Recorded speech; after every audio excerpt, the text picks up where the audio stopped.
meningkatkan pembangunan. Salah satu aspek yang berperan besar adalah investasi, baik dari dalam maupun luar negeri. Investasi memberikan keuntungan pada setiap aspek, terutama bagi peningkatan pembangunan ekonomi nasional.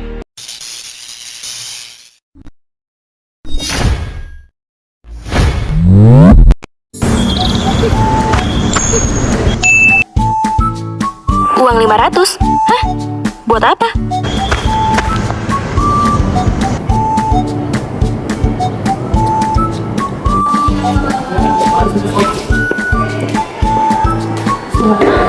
Siang, Mbak. Mau air putihnya satu?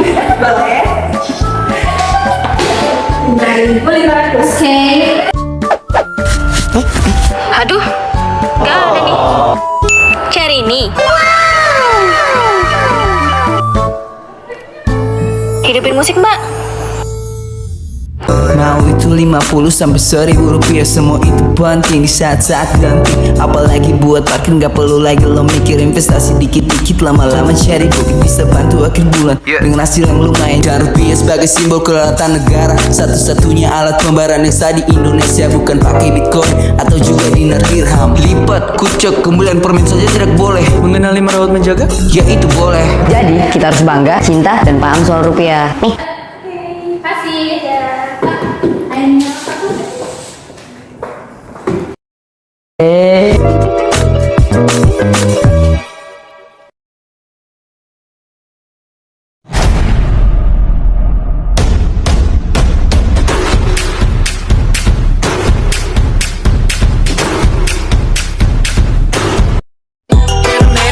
But there's nothing you could tell them. Just made $1 million, got another million on my schedule.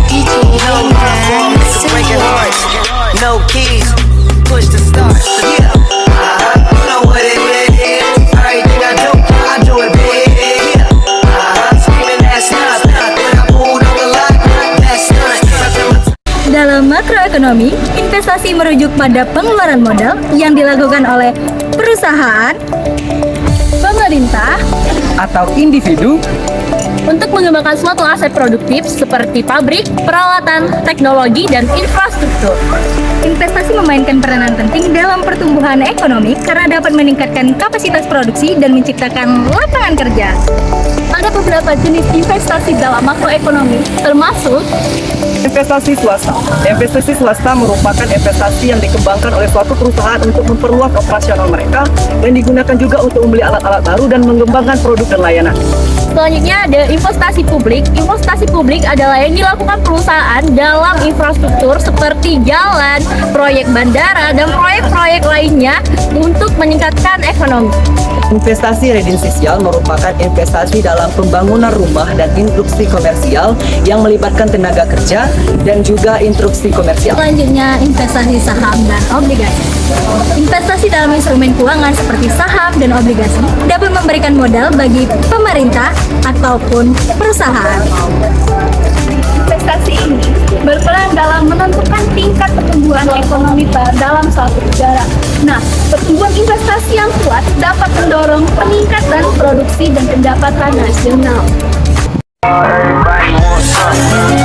Middle finger in the air, no fist pump. And me, Shawnee Wiz, got the bitch jumping.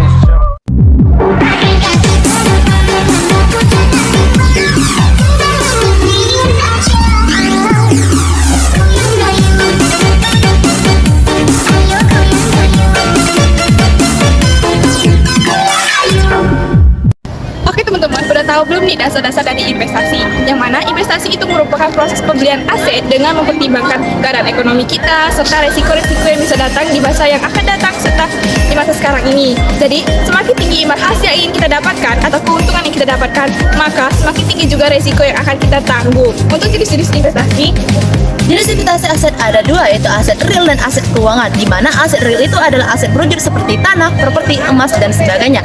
Kedua itu ada aset keuangan, yaitu aset tidak berujur seperti instrumen pasar keuangan, saham, reksadana, dan obligasi. Ada juga nih, mengapa harus berinvestasi?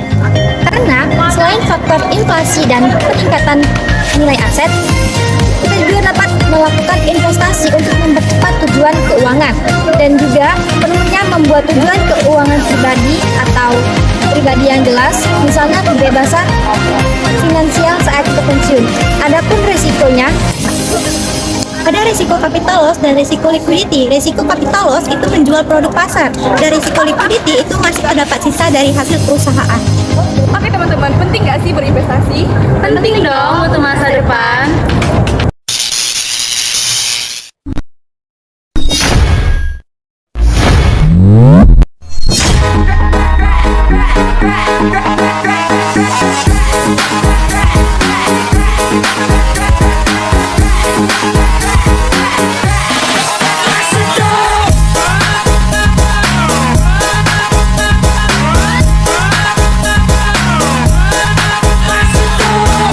Yaitu saham, istilah saham dapat diartikan sebagai tanda penyertaan modal seseorang atau pihak baru usaha pada perusahaan dan perseroan terbatas. Apa saja sih faktor-faktor pembentuk harga saham? Yang pertama adalah analisis fundamental berdasarkan kinerja keuangan perusahaan, dan yang kedua adalah analisis teknikal yang mempelajari pola pergerakan harga saham. Jenis saham berdasarkan hak fund. Saham biasa atau common stock adalah surat berharga atau bukti kepemilikan suatu perusahaan. Hak fund terjadi ketika perusahaan mengalami likuiditas. Kode sahamnya yaitu XXX sebanyak 4 kali. Saham preferen atau preferred stock yang ditandai dengan huruf P di kode saham. Hak klaim diprioritaskan ketika perusahaan mengalami likuiditas.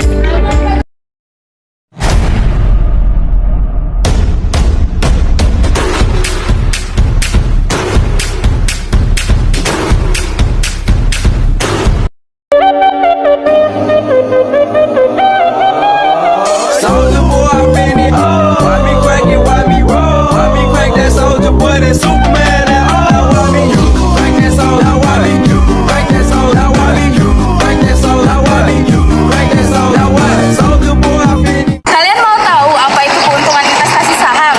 Yuk sini kami kasih tahu. Nah, ada banyak nih keuntungan dari saham itu sendiri. Yang pertama yaitu mendapatkan uang. Nah, dengan berinvestasi saham kita bisa mendapatkan uang yang lebih. Apalagi jika perusahaan yang kita investasikan itu mendapatkan keuntungan, kita bisa mendapatkan sebagian dari keuntungan perusahaan tersebut. Yang kedua yaitu dividen yang akan dibagikan per tahunnya. Sebagian perusahaan itu akan membagikan dividen per tahunnya. Lumayan bukan? Kita tidak perlu melakukan banyak hal, tapi kita bisa mendapatkan uang. Nah, yang ketiga, kita tidak bergantung pada satu hal saja. Misalnya, kalian memiliki saham di berbagai perusahaan yang berbeda, maka jika suatu saat salah satu perusahaan mengalami penurunan, maka uang kamu tidak akan langsung habis semuanya. Sama halnya seperti kita membagi potongan kue. Jika salah satu potongan itu rusak, maka masih ada potongan kue yang lainnya. Nah, terus yang keempat nih, kita bisa ikut serta dalam mengambil keputusan. Pemilik saham bisa ikut serta dalam mengambil keputusan atau hal-hal penting dalam perusahaan. Contohnya seperti mengubah cara kerja dan membuat produk baru. Keuntungan kelima, kalian dapat melakukan penjualan dan pembelian dengan mudah. Misalnya kalian investasi di saham, kalian dapat menjual, membeli secara mudah. Hal ini terjadi jika kalian butuh uang atau ingin mengubah investasi kalian. Misalnya, kalian punya mainan, tapi kalian sudah tidak menyukainya atau ingin menggantinya dengan yang baru. Tetapi transaksi ini terjadi dalam 2 hari. Selanjutnya yaitu membantu melawan inflasi. Saat harga barang naik, uang yang kamu dapatkan dari investasi saham bisa membantu membeli barang-barang yang lebih mahal di masa depan. Jadi, kamu bisa dapat membeli barang yang lebih banyak dengan uang yang kamu dapatkan.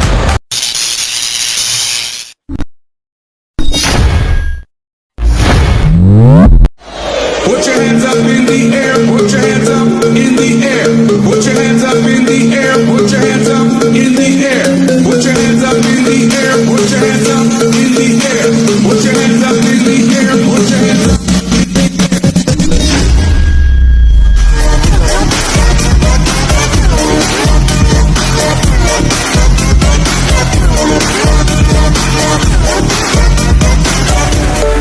Kamu tahu nggak sih, aku tuh udah mau mulai berinvestasi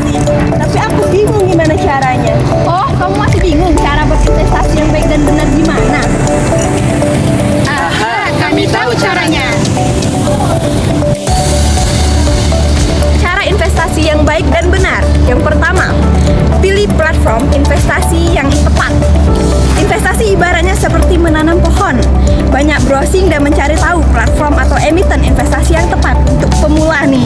Serta jangan sampai salah mengikuti cara berinvestasi. Yang kedua itu tanamkan mindset yang benar. Jika kalian ada mindset, tanamkan dan optimis, pantang menyerah dan tidak takut mengambil resiko. Karena investasi ini kan resikonya banyak dan besar. Jadi jangan takut dan jangan pantang menyerah ketika ada resiko. Skill, network, dan sebagainya. Karena pada dasarnya mindset mempengaruhi kebiasaan dan tindakan setiap harinya. Cara yang selanjutnya akan dijelaskan oleh rekan saya. Baik, selanjutnya jangan mengabaikan investasi cara berinvestasi. Ini patut untuk Anda hindari. Jika Anda mengabaikan inflasi dalam memilih sarana investasi jangka panjang, bisa jadi investasi Anda mengecil daya belinya. Aku juga punya tipsnya nih, yaitu pilih investasi yang tepat. Dengan kita memilih investasi yang tepat, kita bisa menyesuaikan tujuan dan kemampuan kita secara finansial. Dan seterusnya itu mulai dengan investasi dengan modal yang kecil. Oke, dari yang sudah disebutkan tadi, aku juga punya tips dan cara berinvestasi dengan benar. Yang pertama, kalian tidak boleh membuang uang kalian secara berlebihan. Kalian menggunakan investasi dengan uang secukupnya saja, agar kalian terhindar dari kerugian. Yang kedua, kalian bisa berinvestasi, jangan sering memantau. Karena dengan cara sering memantau, kalian akan overthinking dan membuat kalian akan ragu untuk mulai berinvestasi kembali.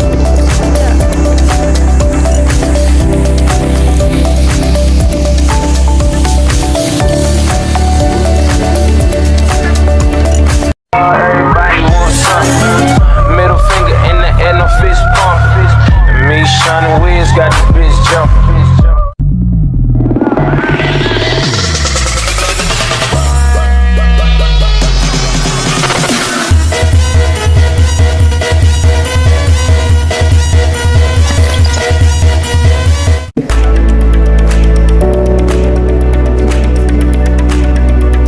Oke, setelah kita tahu gimana sih cara berinvestasi, aku ada tips nih untuk kalian investor muda, tapi dengan modal yang sangat minim. Sebelumnya, kita harus tahu dulu apa sih program kenceleng saham itu. Jadi, program kenceleng saham adalah program yang dapat dilakukan oleh investor muda yang masih pemula dengan modal yang cukup minim. Nah, kamu bisa memulainya dengan memanfaatkan kenceleng saham yang kamu bisa beli di gerai toko, ataupun kamu bisa memanfaatkan barang bekas seperti botol ini yang kamu kreasikan untuk dijadikan kenceleng saham. Dengan memasukkan uang sebesar Rp2.000, menurut aku Rp2.000 ini merupakan jumlah yang sangat efektif buat para kaum milenial untuk menabung di kenceleng saham. Dengan kisaran antara waktu 1 sampai 2 bulan, kamu bisa mendapatkan Rp100.000 dan kamu bisa memulai untuk berinvestasi.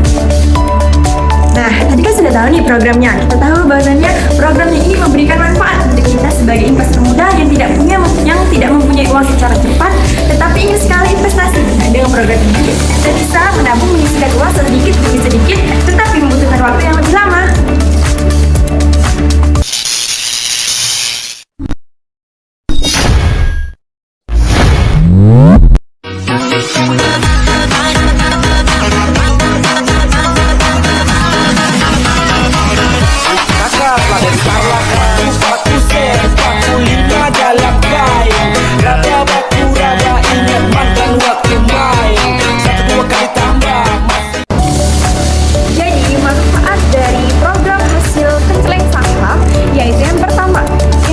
Di masa depan, program kenceleng saham adalah langkah awal dalam investasi.